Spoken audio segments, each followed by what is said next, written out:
Salut à tous, j'espère que vous allez bien. Ça me fait énormément plaisir de vous retrouver. Merci pour votre patience ces dernières semaines qui ont été tellement chargées en travail de mon côté que j'ai malheureusement pas eu le temps de vous revenir. Ça risque d'être encore un petit peu chaotique pendant quelques semaines, mais promis, c'est pour de bonnes raisons. Par exemple, le week-end prochain, je serai en stream pendant 3 jours pour le Battle for, un chouette marathon caritatif sur Twitch dont je vous parlerai un petit peu plus en détail à la fin de cette vidéo si jamais ça vous intéresse. Aujourd'hui, je vais vous parler de Ronald Dominic, un tueur en série américain assez peu connu, et pourtant, comme vous allez l'entendre, je suis assez étonnée qu'on connaisse pas plus cette histoire. Mais avant de commencer, permettez-moi de vous parler très brièvement du sponsor de cette vidéo que je n'ai même plus besoin de vous présenter puisqu'il s'agit d'HelloFresh. Bon allez, je vais quand même le faire pour ceux qui dorment au fond de la classe et ceux qui skippent toujours les introductions.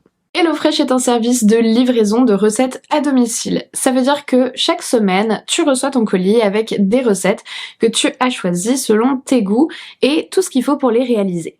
Là où c'est top, c'est que t'as plus besoin de te casser la tête à te demander qu'est-ce qu'on mange ce soir, à chercher l'inspiration, à devoir aller acheter les ingrédients qui sont pas toujours évidents à trouver d'ailleurs ou dans des quantités raisonnables. HelloFresh t'enlève tous ces problèmes et t'apprend à cuisiner de nouvelles choses parce que c'est hyper original et simple. Chaque recette est vraiment expliquée pas à pas, c'est très varié et sain. Enfin moi, j'utilise ce service depuis l'été dernier et je l'adore. Autre chose vraiment cool avec HelloFresh, c'est que tu peux totalement adapter le service à tes besoins en fonction des semaines. Par exemple, moi d'habitude, je prends 3 repas pour 2 personnes dans la catégorie végétarien et avec au moins 1 ou 2 recettes rapides à préparer parce que avec tout le travail que j'ai envie que ça aille vite. Mais si je dois par exemple partir en dédicace pendant un long week-end, je me connecte ou je vais sur l'application et je suspends mon abonnement pour 1 semaine et ensuite les envois reprennent la fois suivante. Idem si je sais que je vais recevoir des invités à dîner, là j'ajoute 1 ou des portions supplémentaires sur un plat et je me fais plaisir en prenant une recette familiale par exemple. C'est hyper modulable en fonction de nos envies et de nos besoins. Le tout est sans engagement et pour vous permettre de tester le service, vous pouvez cliquer sur le lien qui s'affiche à l'écran et utiliser le code 85SONIA pour bénéficier jusqu'à 85 € de réduction sur vos 4 premières box. Alors encore un grand merci à HelloFresh de sponsoriser cette vidéo. Quant à nous, on va passer au sujet du jour. Comme d'habitude, je vous laisse vous installer bien confortablement, éteindre vos lumières et dès que vous êtes prêts, c'est parti.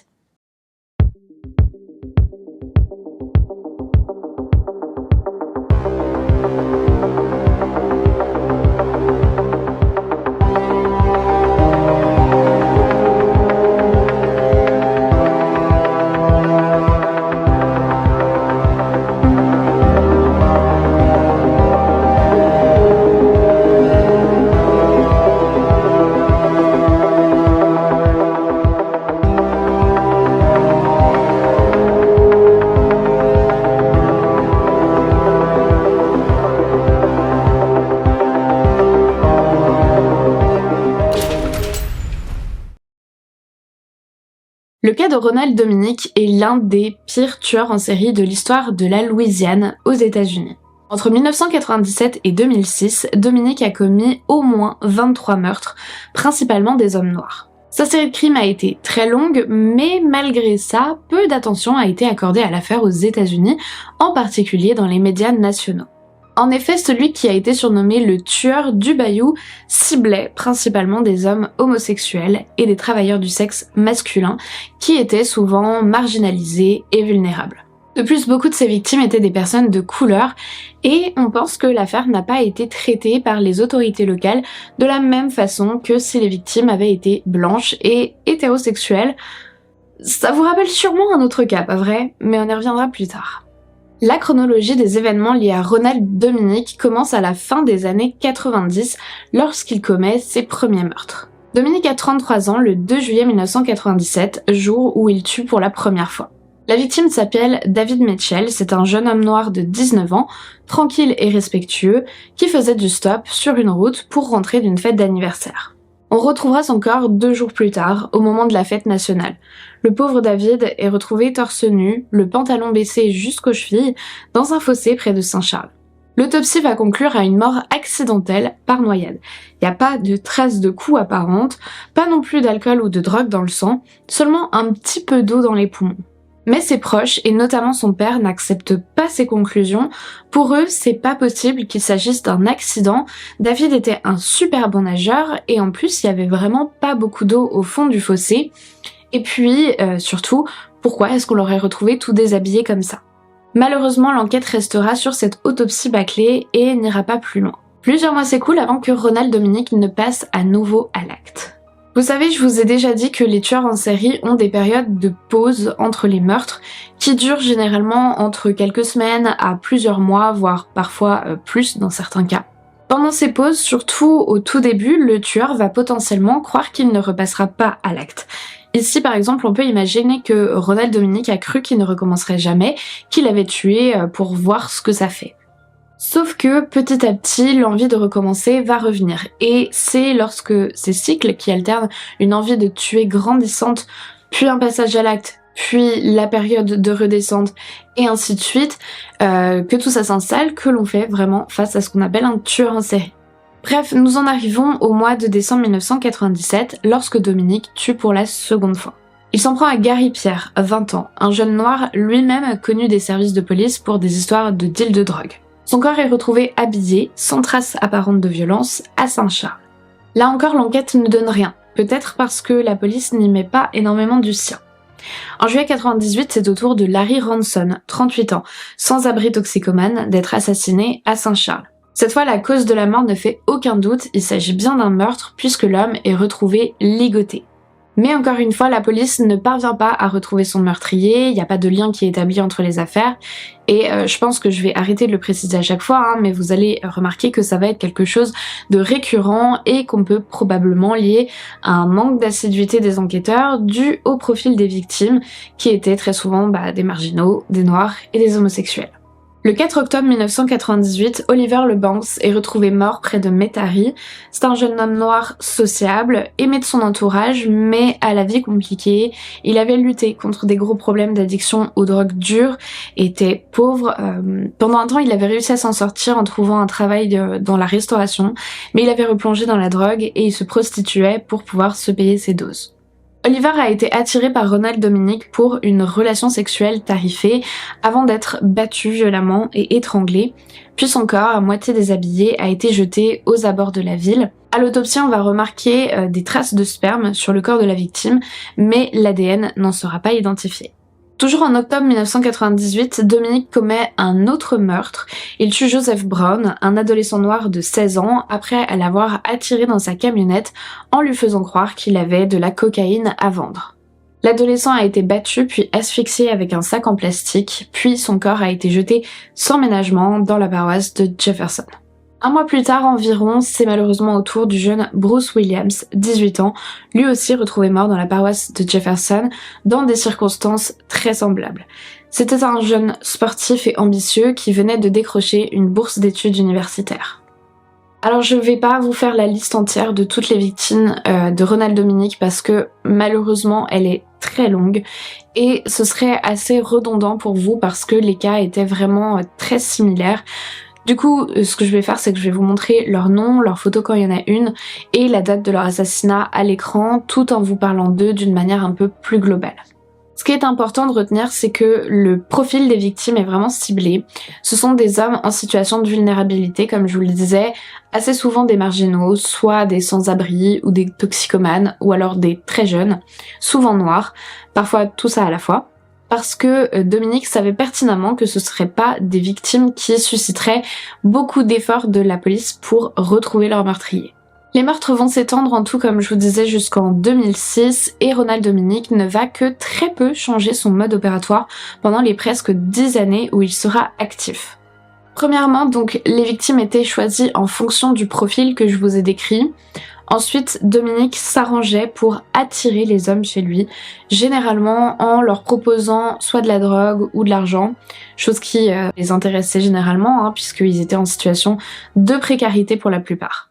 Il est aussi arrivé qu'il propose de l'argent en échange de faveurs sexuelles, soit en disant que c'était pour lui directement si jamais sa cible était homosexuelle, ou alors en prétextant qu'il cherchait quelqu'un pour coucher avec sa femme. Il en avait pas un, mais en tout cas il le prétendait et il montrait une photo d'une femme plutôt jolie pour paraître plus convaincant. Une fois seul avec sa victime, Dominique l'immobilisait en lui attachant les mains dans le dos et en le bâillonnant avec des sous-vêtements. Il procédait ensuite à des viols répétitifs et brutaux, souvent pendant plusieurs heures. Après avoir satisfait ses pulsions sexuelles, Dominique étranglait sa victime avec une corde, un foulard ou un objet similaire. Il transportait ensuite les corps dans un endroit isolé et les laissait là, souvent sous une bâche ou une couverture. Les corps étaient généralement découverts quelques jours plus tard, parfois même beaucoup plus. Comme je vous l'ai dit, beaucoup d'autopsies ont montré que des victimes avaient été battues avant leur mort. Alors le mode opératoire de Dominique, il nous apprend pas mal de choses importantes à noter. C'était des actes extrêmement méthodiques, préparés et rituels, ce qui suggère qu'il avait longuement réfléchi à la manière de gérer l'avant, le pendant et après les meurtres. Et donc que c'était des actes totalement planifiés. C'est vraiment important à retenir parce que ça servira ensuite notamment au moment du procès. En tout, Ronald Dominique va commettre donc 23 meurtres, au moins, sur une période d'environ 10 ans, dans une zone géographique restreinte, avec un mode opératoire très stable. Comment se fait-il qu'il n'ait pas été arrêté plus tôt ? Eh ben, c'est justement ça dont je voulais vous parler dans cette vidéo. Mais avant ça, je vais déjà vous raconter comment on a finalement réussi à coincer le tueur en série. Le 14 octobre 2006, Ronald Dominique tue Christopher Sutterfield, 27 ans, avec qui il entretenait une liaison depuis quelques mois. Christopher avait totalement le profil typique des victimes de Dominique. C'était un sans-abri qui avait un passé chargé, en lien avec la drogue, qui avait déjà eu plusieurs soucis avec la police. Bref, encore une fois, c'est un jeune marginalisé et abandonné par la société. Il est assassiné de la même façon que les autres, comme je vous ai décrit juste avant, et lorsque la police retrouve son corps quelques jours plus tard, certains de ses proches témoignent l'avoir vu partir avec un homme blanc conduisant un 4x4 noir. Ces informations sont minces, mais heureusement, depuis le temps que des corps d'hommes assassinés sont retrouvés dans un rayon assez resserré et toujours dans des conditions assez similaires, la police a fini par se douter qu'il existait un lien entre les affaires et qu'il y avait un tueur en série probablement en liberté. À savoir aussi qu'on a notamment retrouvé des empreintes digitales et de l'ADN sur plusieurs scènes de crime, ce qui confirme la présence d'un seul et même homme, encore non identifié, dans plusieurs de ces dossiers. Les enquêteurs travaillent aussi en étroite collaboration avec les familles des victimes, qui peuvent éventuellement fournir des informations importantes sur les derniers mouvements de leurs proches avant leur disparition. Et grâce à ces informations, les enquêteurs ont commencé à construire le profil du tueur. L'enquête menée pour arrêter Ronald Dominique a été l'une des plus longues et des plus complexes de l'histoire de la police de Louisiane. Les autorités ont utilisé une multitude de techniques d'investigation pour rassembler des preuves et identifier le tueur en série, que ce soit l'examen des scènes de crime pour chercher des indices, comme donc je vous disais des empreintes digitales, des cheveux, des fibres, des traces de sang, d'ADN. Des échantillons de sang, de salive et d'autres fluides corporels ont pu être prélevés sur les victimes et analysés en laboratoire pour déterminer si c'était les mêmes séries d'ADN qui apparaissaient sur plusieurs victimes, et c'était bel et bien le cas. Les autorités ont également analysé les appels téléphoniques et les communications des victimes pour chercher des informations qui pourraient aider à identifier le tueur si jamais il y avait déjà eu des contacts. Ils ont aussi utilisé des techniques de profilage pour aider à identifier le tueur, c'est-à-dire qu'à partir des scènes de crime, il y a des profilers qui ont tenté de déduire les comportements et le mobile du tueur. Ils ont cherché des similitudes entre les crimes, tels que les positions des corps, les blessures qui étaient infligées, s'il y avait des objets qui étaient laissés sur les lieux, ce qui, vous le savez, probablement peut permettre de dresser un portrait du tueur, notamment son âge, sa profession, sa situation familiale maritale, son niveau d'études, etc. Il y a même des techniques de surveillance qui ont été mises en place pour essayer d'attraper le tueur, donc notamment des caméras de surveillance qui ont été installées dans les quartiers où les meurtres avaient été commis, et on a placé des enquêteurs en civil dans certains quartiers à risque pour essayer de voir s'il y avait des choses suspectes. Des récompenses ont aussi été offertes pour toute information qui pourrait conduire à l'arrestation du tueur. Mais malgré tous les efforts de certains enquêteurs pour résoudre cette affaire, il y a eu des erreurs et des failles dans l'enquête qui ont ralenti le processus et qui ont probablement permis à Ronald Dominique de continuer à tuer. Tout d'abord, il y a eu un gros manque de communication entre les différents services de police des paroisses concernées. Ça, c'est vraiment un problème récurrent et encore plus visible, je trouve, aux États-Unis. Ce qui fait que les enquêteurs ont travaillé de manière isolée, sans partager les informations et leurs découvertes avec les autres services, empêchant ainsi d'avoir une vision un peu plus globale de l'affaire et permettre d'être plus efficace. Ensuite, la police a aussi commis des erreurs dans la gestion des preuves. On sait qu'il y a des preuves qui ont été perdues, endommagées ou alors mal identifiées, ce qui a rendu difficile l'établissement de liens entre les meurtres, encore une fois. Par exemple, il y a des traces de semelles qui avaient été laissées sur les lieux de certains meurtres qui n'ont pas été correctement collectées et analysées. Et du coup, on n'a pas pu faire la comparaison avec les semelles des chaussures de Dominique. Aussi, il est important de rappeler que les enquêteurs ont négligé certains témoignages qui auraient pu les aider dans leurs enquêtes. Par exemple, il y a un témoin qui avait signalé avoir vu un homme qui correspondait à la description de Dominique sortir de sa voiture près de l'un des endroits où on a retrouvé un corps, mais la police n'a pas pris cette information au sérieux et ils n'ont pas poussé les investigations. Encore pire, des connaissances de Dominique ont signalé que celui-ci avait des comportements erratiques et inquiétants et qu'il parlait souvent de ses fantasmes sexuels violents, mais ces signalements ont été, encore une fois, négligés ou ignorés. On peut raisonnablement attribuer une partie de ces erreurs à un manque de moyens, que ce soit en termes de ressources ou même de personnes, évidemment, mais on peut aussi se dire qu'il y a eu certains biais discriminants qui ont joué un rôle dans la manière dont cette enquête a été menée. En vrai, si les victimes avaient été des blancs avec un niveau de vie élevé, c'est pratiquement certain que Ronald Dominique se serait fait attraper bien plus tôt, parce que c'était quand même pas un grand génie du crime. Et quand je dis ça, attention, je rejette pas la faute uniquement sur la police, il faut bien comprendre qu'il y a eu d'autres responsables, et notamment les médias. Je pense que c'est quelque chose que vous avez déjà remarqué, mais malheureusement, ça fait exception. Plus une affaire est médiatisée, plus elle a de chances d'arriver rapidement à son dénouement. Bref, revenons donc à cette enquête qui finit quand même en 2006 par avancer. En novembre 2006, soit quelques semaines après le meurtre de Christopher Sutterfield, Ricky Wallace, un marginal, appelle la police pour leur dire qu'un dénommé Ronald Dominique a tenté de l'attacher pour lui faire subir des choses sexuelles, mais qu'il a refusé et qu'il a réussi à repartir sain et sauf. Au début, les policiers n'écoutent pas vraiment ce que raconte Ricky parce que c'est un ancien détenu bien connu des services qui est pas vraiment fiable. Bref, voilà, c'est vraiment pas le type le plus crédible, mais n'empêche que cette histoire d'un homme qui essaye de ligoter un autre homme, ça ressemble quand même vachement au tueur qui tente de coincer depuis un moment déjà. Donc finalement, les policiers décident de convoquer Dominique pour lui poser quelques questions, histoire de. Ronald Dominique se présente au commissariat, il répond vite fait aux questions qu'on lui pose, et à la fin, on lui dit « Au fait, on voudrait aussi prélever un échantillon de votre ADN », ce à quoi il répond « Ok, pas de problème » et leur permet de faire le prélèvement. Dominique repart chez lui et il est placé sous surveillance policière, une surveillance vraiment pas très discrète d'ailleurs puisqu'il s'en rend compte très vite et il part de chez sa sœur, chez qui il logeait, pour aller dans un centre d'hébergement pour sans-abri. Une semaine passe jusqu'à ce que les résultats du labo reviennent et bingo, le profil génétique de Ronald Dominique correspond à celui qu'on a retrouvé dans le sperme sur plusieurs scènes de crime. Le 1er décembre 2006, Dominique est arrêté dans son centre d'hébergement et il se laisse faire sans opposer aucune résistance.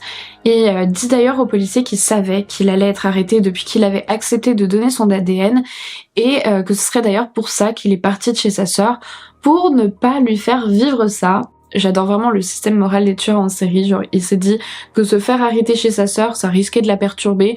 Par contre, le fait qu'elle apprenne qu'il avait assassiné 23 hommes, même pendant qu'il habitait chez elle, visiblement ça lui a pas posé plus de problèmes.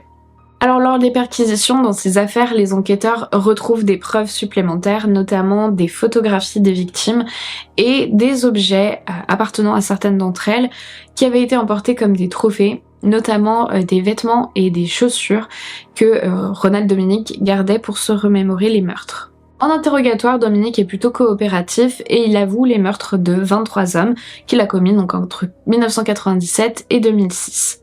Il donne aussi des détails précis sur chacun des meurtres, notamment la façon dont il a séduit, attiré les victimes et les a tuées. Il révèle aussi qu'il y a eu des actes sexuels avec les corps de ses victimes. Pour autant, il va aussi tenter de minimiser la gravité de ses actes en insistant bien sur le profil de ses victimes. C'était des toxicomanes, des travailleurs du sexe, comme si ça baissait leur valeur d'être humain. Et il va aussi expliquer qu'en gros, il laissait toujours le choix à ses victimes. Une fois qu'il les avait ramenées chez lui, il leur disait qu'il voulait les attacher pour des jeux sexuels. S'ils acceptaient, là, il les violait puis les tuait. Mais s'ils refusaient, il les laissait repartir. Le 27 décembre 2006, Dominique est inculpé de 7 chefs d'accusation, dont le meurtre, le viol et l'enlèvement de 6 hommes. Le procureur général de l'État de Louisiane, Charles Fauty, décrit Dominique comme un prédateur de la pire espèce et annonce qu'il fera tout son possible pour obtenir une condamnation maximum. En attendant son procès, Dominique est placé en détention provisoire à la prison de Terrebonne. Le procès de Ronald Dominique a débuté le 14 janvier 2008. Il a été inculpé de 23 chefs d'accusation, comprenant 8 accusations de meurtre au premier degré et 15 accusations de viol aggravé. Lors de ce procès, beaucoup de preuves contre Dominique ont été présentées, des preuves génétiques, des témoignages de survivants et de membres de la famille des victimes, des preuves matérielles et des enregistrements audio et vidéo de Dominique admettant les meurtres. L'accusé, lui, a plaidé coupable pour tous les chefs d'accusation portés contre lui, ce qui a permis de conclure le procès plus rapidement que prévu, parce que oui, il n'y a pas eu besoin du coup de débattre sur sa culpabilité. Par contre, les questions qui se sont posées ont surtout tourné après autour de la notion de la responsabilité pénale. Des experts psychiatres ont évalué l'état mental de Dominique et certains d'entre eux ont conclu que l'accusé souffrait de troubles mentaux, notamment de schizophrénie, de dépression, d'anxiété et de troubles de la personnalité antisociale. Ça a d'ailleurs été l'axe principal de la défense puisque les avocats de Dominique ont cherché à minimiser sa responsabilité en mettant en avant ses troubles. De plus, l'état de santé physique de Ronald Dominique a aussi été commenté lors de son procès. Il pesait dans les 150 kg au moment de son arrestation et utilisait une canne pour se déplacer, chose qui a été mentionnée à plusieurs reprises lors de son procès, notamment pour déjà expliquer les difficultés rencontrées par les enquêteurs pour le transporter et le faire participer à la reconstitution des crimes. Dominique souffrait aussi de divers problèmes de santé, notamment il y avait du diabète et de l'hypertension artérielle qui nécessitaient une surveillance médicale régulière. Alors lors des audiences, il est apparu très fatigué et en mauvaise santé, ce qui a conduit ses avocats à demander à plusieurs reprises des pauses pour qu'il puisse se reposer. À l'inverse, du côté de l'accusation, il faut reconnaître qu'il y avait quand même beaucoup d'arguments et d'éléments forts, notamment 4 hommes ayant survécu aux attaques de Dominique qui sont venus témoigner contre lui. Leur récit était, paraît-il, vraiment détaillé et déchirant. Ils décrivaient comment Dominique les avait enlevés, violés et torturés avant de les laisser pour morts. Ces témoignages ont été cruciaux pour la suite du procès. Au final, la justice a estimé que Ronald Dominique était pleinement responsable de ses actes, malgré les avis partagés des experts sur ses troubles psychologiques. Son comportement calme et coopératif depuis son arrestation et lors du procès a beaucoup été commenté et a peut-être contribué à donner l'impression qu'il était aussi parfaitement conscient de la gravité de ses actes et de leurs conséquences. Alors que les sources médiatiques professent une surprise apparente que le dernier tueur en série à faire les gros titres semble être un candidat improbable, en réalité le meurtrier présumé de 23 hommes en Louisiane est en fait assez typique pour plusieurs raisons. Il se fond dans la masse, il détourne l'attention avec une personnalité trompeuse et il choisit des victimes qui pourraient ne pas être manquées. Il ressemble à de nombreux autres tueurs en série qui ont ciblé des hommes. Ronald J. Dominique, en surpoids et apparemment en mauvaise santé, se comporte exactement comme nous pourrions nous attendre d'un prédateur sexuel qui veut continuer à faire ce qu'il fait. Il semble inoffensif, non menaçant, voire soumis. Les personnes qui le connaissent pensaient qu'il était juste un gars ordinaire. C'est précisément pourquoi personne ne le soupçonnerait et c'est précisément pourquoi il pourrait utiliser cette manière. Les prédateurs sexuels veulent que leurs victimes leur fassent confiance et ils veulent rester sous le radar. Le 23 septembre 2008, après seulement 2 heures de délibération, c'est très court, le jury déclare Ronald Dominique coupable des 8 chefs d'accusation de meurtre au premier degré et de 5 chefs d'accusation de viol. La sentence a été prononcée le lendemain et Dominique a été condamné 8 fois à la réclusion à perpétuité sans possibilité de libération conditionnelle. Il a également été condamné à une peine de 40 ans de prison pour tout ce qui concernait les agressions sexuelles. Lorsque la sentence a été prononcée, Dominique est resté calme et il a semblé accepter son sort sans montrer de signes d'émotion très particuliers. Bon, maintenant qu'on a vu tout ça, on va essayer de creuser un petit peu plus la personnalité de Ronald Dominique. Et pour commencer, bien sûr, je vais vous raconter son anamnèse, c'est-à-dire l'histoire et les moments clés de sa vie.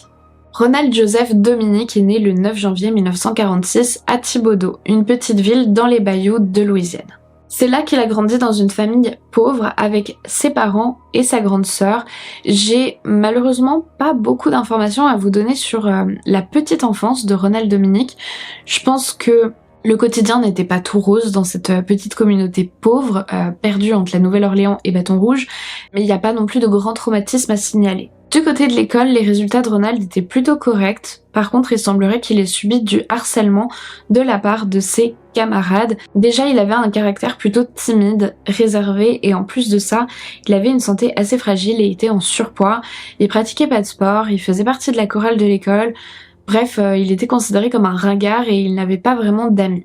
C'est aussi pendant l'adolescence qu'il commence à développer une attirance sexuelle pour les hommes et même s'il veut pas s'avouer son homosexualité à ce moment-là, les autres le discriminent encore plus à cause de ça. Il est mis de côté, il est pas invité aux soirées, il fait pas d'expérience ni avec l'alcool ni avec la drogue, contrairement aux jeunes de son âge. Un peu plus tard, Ronald Dominique entre à l'université pour commencer à étudier l'informatique, mais il abandonne son cursus durant l'année 1985 à 19 ans. Quelques mois plus tard, le 12 juin pour être exact, il se fait arrêter après avoir fait du harcèlement sexuel téléphonique sur un autre étudiant et il est condamné à payer 75 $ d'amende. Durant les 10 années qui suivent, il va enchaîner les petits boulots et il survit principalement grâce à l'aide de sa sœur et de sa mère qui lui donnent de l'argent et qui l'hébergent quand il en a besoin. J'ai l'impression que durant cette période, Dominique va tenter de trouver sa voie, mais que c'est compliqué pour lui. Je pense qu'il est vraiment un peu sur le fil entre un mode de vie classique et vraiment prêt à basculer dans quelque chose de plus marginal parce qu'il n'arrive pas à trouver sa place dans la société. Le 15 mai 1994, il est arrêté pour conduite en état d'ivresse et il reçoit, là encore, juste une amende. C'est 2 ans plus tard que se trouve le véritable point de bascule. Le 25 août 1996, il est arrêté pour viol avec violence après qu'un homme à moitié nu ait réussi à s'échapper par la fenêtre de la chambre qu'occupait Dominique dans l'appartement de sa grande sœur. Le problème, c'est que cet homme qui s'est enfui, on l'a jamais retrouvé. Ce sont en fait des voisins de Dominique qui ont assisté à la scène et qui ont alerté la police, mais faute de preuves, le dossier ne va pas plus loin et Ronald s'en sort finalement à bon compte. Sauf que, avant que les charges soient abandonnées, pendant quelques mois, il s'est retrouvé en prison, en détention préventive, sous une caution de 100 000 $. Et c'est visiblement ça qui va le pousser par la suite à tuer les hommes qu'il violait pour éviter que quiconque puisse le reconnaître et le dénoncer. En tout cas, c'est cette explication qu'il a avancée lors de ses interrogatoires. Par la suite, comme je vous l'ai dit en début de vidéo, Dominique va commencer à tuer à partir de juillet 1997, donc moins d'1 an après cette affaire-là. Et il va jamais s'arrêter et faire les 23 victimes jusqu'à son arrestation en 2006. Pour autant, il va y avoir quand même quelques déboires avec la police pendant cette période où il est donc actif, mais sans jamais être suspecté d'être le tueur du bayou. L'événement le plus marquant dont je peux vous donner un exemple, c'est le 10 février 2002 où il a été arrêté près de la paroisse de Terrebonne après avoir agressé une femme sur un parking pendant un défilé du Mardi Gras. En gros, visiblement, cette femme, elle avait touché une poussette avec sa voiture sur le parking. Je pense que la poussette était vide, hein. En gros, c'était un petit peu, vous savez, comme les caddies qui sont mis à disposition pour les clients.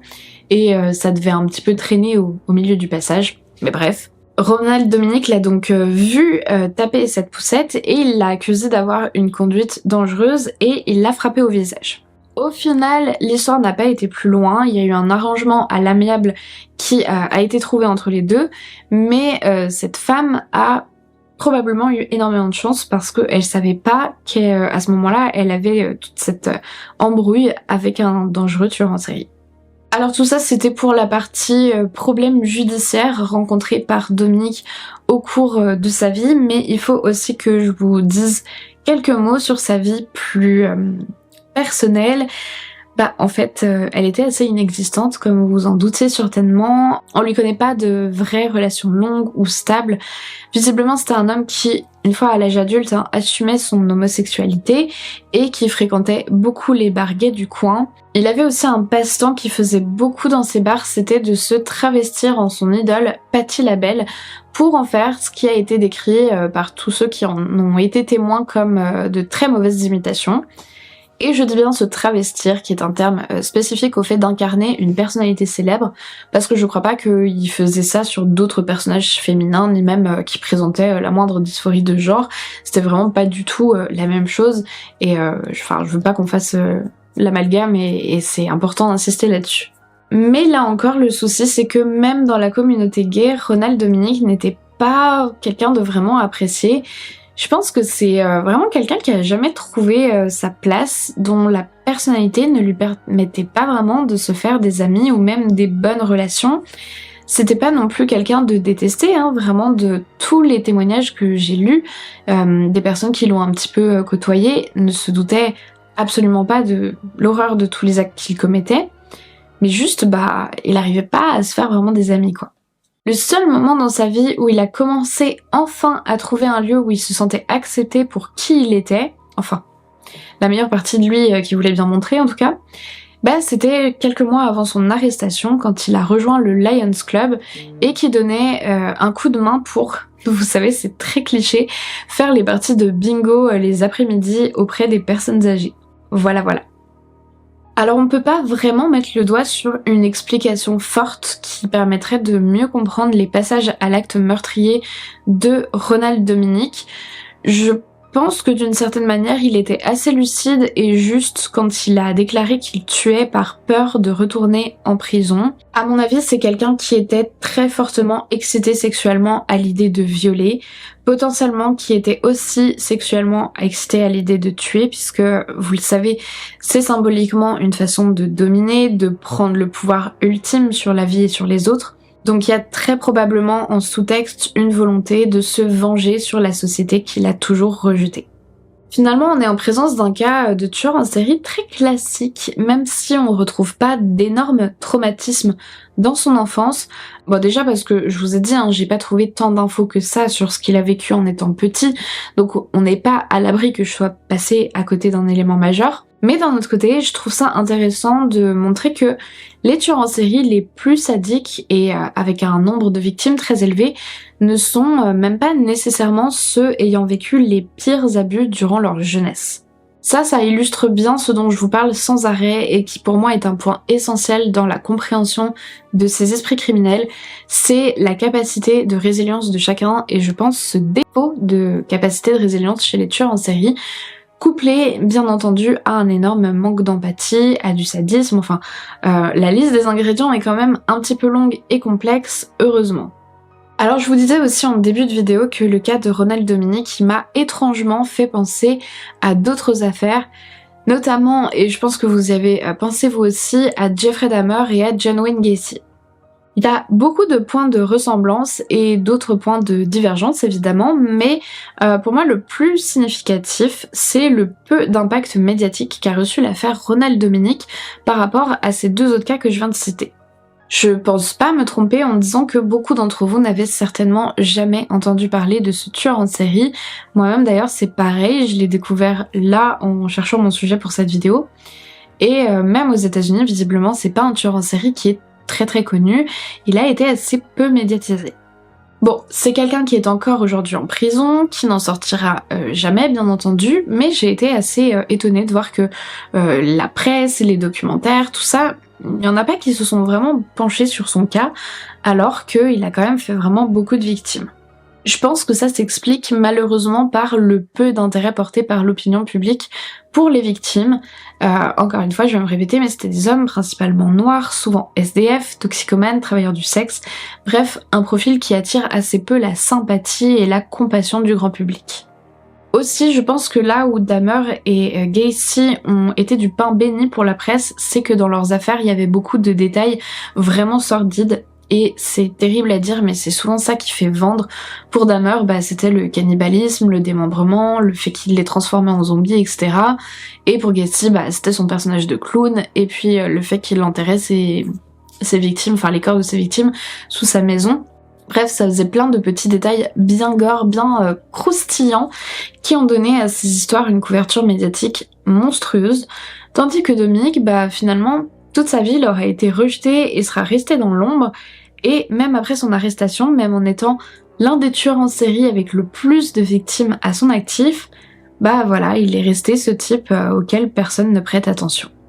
Voilà, écoutez, on arrive à la fin de cette vidéo, j'espère que mon travail sur ce sujet vous a plu. Je pense que pour moi c'était l'occasion de rappeler et d'insister sur le fait que les victimes de Dominique ont été prises pour cible parce qu'elles étaient vulnérables et que personne ne se souciait d'elles, ce qui démontre bien à quel point il est important de soutenir les personnes les plus démunies et de veiller à ce que les services sociaux soient en capacité d'aider ceux qui en ont besoin. Je vous remercie énormément de m'avoir écouté jusqu'au bout. Je remercie également HelloFresh de m'accompagner et d'être mon partenaire sur cette vidéo. N'oubliez pas qu'avec le code 85Sonia, vous obtiendrez une belle réduction pour découvrir les box. Moi, je vais vous dire à dans 2 semaines sur YouTube puisque, pour rappel, je serai tout le week-end prochain au Stade de France pour le Battle for. Vous pourrez me retrouver en direct sur ma chaîne Twitch. Vraiment, venez nombreux parce que c'est pour la bonne cause. On va lever des fonds pour Handicap International et pour Premier Cordée. Ça va être un événement absolument top. Je vais faire beaucoup de jeux, évidemment, des activités. Je vais essayer aussi de vous proposer un quiz en rapport avec le true crime. Il y aura sur tout l'événement pas mal de lots à gagner. Bref, ça va être vraiment génial. Donc venez vivre ça avec moi. Moi, je vous fais plein de gros bisous, je vous dis à très vite. Et en attendant, comme d'habitude, n'oubliez surtout pas de rallumer vos lumières. But I won't be afraid of these cold lines on my face, for they may lead me to a better place. Will you remember what I've done? Will you remember